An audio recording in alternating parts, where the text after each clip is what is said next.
continue with our theme, I am because we are when we care. Our scripture reading is from Galatians 6:2. Bear one another's burdens, and in this way you will fulfill the law of Christ. The Apostle Paul is admonishing Christians to help one another in times of hardship.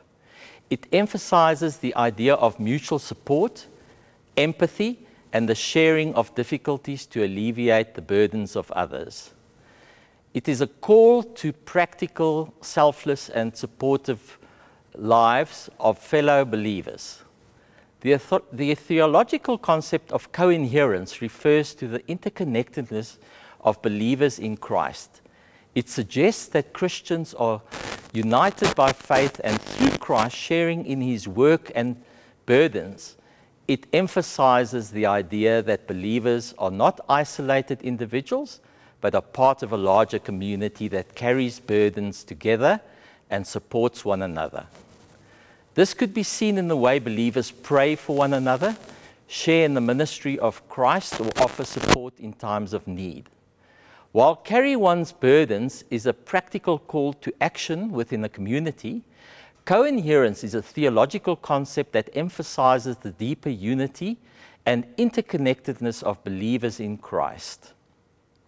Charles Williams, who was a poet and is often referred to as the third inkling after C.S. Lewis and Tolkien, used the theme of co-inherence through all his literary output. It is usually identified as the golden thread that binds together his vast collection of poetry, plays, critical essays, and the theological writings.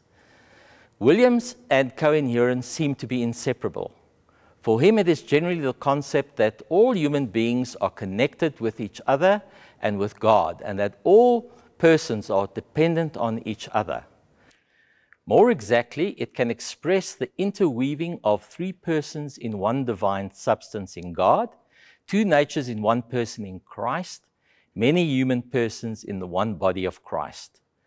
In much of theology, in the present day, the notion of co-inherence is expressed in the Greek words koinonia and perichoresis, and these indicate the mutual indwelling of human persons in each other, in Christ, in the church, and in the triune God. In terms of co-inherence, our growth is not solitary. We grow when we pray together, listen to one another, worship together, and together discover that who we are in Christ. I am because we are.